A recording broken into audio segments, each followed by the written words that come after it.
দেখতেই পাচ্ছেন এখানে হচ্ছে আমরা একটা সিঙ্গারা নিয়েছি মাংসের, আর একটা মাংসের সমোচা নিয়েছি।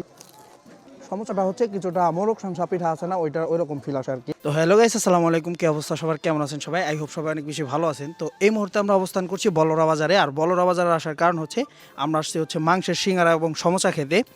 তো চলেন ওই ভিতরে কাকা আছে, কাকারে কিছু জিজ্ঞেস করি। আসসালামু আলাইকুম কাকা, কেমন আছেন? আলহামদুলিল্লাহ ভালো। তো আপনি এই মাংসের সিঙ্গারা এবং সমোচা এখানে কতদিন যাবত বিক্রি করতেছেন? এই 10-12 বছর এইরকম হবে। 10-12 বছর। আর এখানে মানে আপনার এই যে এখানে কত জায়গায় জায়গায় থেকে লোক আসে? আমরা কিন্তু আসছি কার্তিকপুর থেকে, আপনি জানেন। বহু জায়গা থেকে আসে, এই বান্দুরা, কার্তিকপুর, কলাকোপার, নাইশা, ভাগ্যকুল। ও তাহলে তো অনেক দূর দূরান্ত থেকে লোক আসে, আপনার শ্রীনগরের ওই দিক থেকে লোকজন আসা যাওয়া করে। হ্যাঁ, তো কাকার ইয়া হচ্ছে মাংসের সিঙ্গারা খাওয়ার জন্য এই শ্রীনগর, তারপর হচ্ছে নারিশা, ডাকবাংলোর ওই দিক থেকেও লোকজন আসা যাওয়া করে।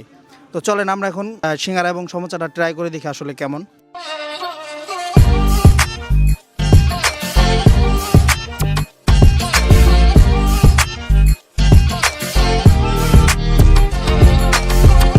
তো দেখতেই পাচ্ছেন এখানে হচ্ছে আমরা একটা সিঙ্গারা নিয়েছি মাংসের, আর একটা মাংসের সমোচা নিয়েছি। তো চলেন এই দুইটা একটু ট্রাই করে দেখি আসলে এই দুইটা কেমন।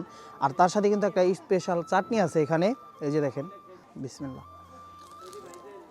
এই যে দেখেন, ফার্স্টে কামড় দিতে কিন্তু এই যে দেখেন মাংস আছে, আর মাংসটা কিন্তু তো সিঙ্গারাটা আসলে মজা। চলেন সমোসাটা ট্রাই করে দেখি। আর সমোসা হচ্ছে এমনি ভালো লাগে, আর যদি হয় মাংসের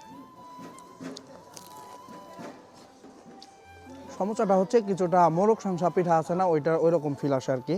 তো দুটোটাই হচ্ছে মজা, এসে ট্রাই করতে পারেন। তো অনেকে আবার অনেক ভিডিওতে জিজ্ঞেস করেন যে কয়টা থেকে কয়টা পর্যন্ত পাওয়া যায়। কাকারা হচ্ছে দুপুর 11টা থেকে রাত হচ্ছে 9টা-10টা পর্যন্ত থাকে। তো এর মধ্যে আসলেই হচ্ছে কাকারা পাবেন এখানে। এটা লোকেশন হচ্ছে বলরা বাজার, একবার হচ্ছে বিশ্বাস মার্কেটের ঠিক অপোজিটে হচ্ছে কাকারা বসে থাকে। এখানে দুইটা দোকান আছে, যে কোনো একটা থেকে ট্রাই করতে পারেন আপনারা। আমরা এই কাকার কাছ থেকে ট্রাই করেছিলাম। সো ধন্যবাদ সবাইকে, আল্লাহ হাফেজ।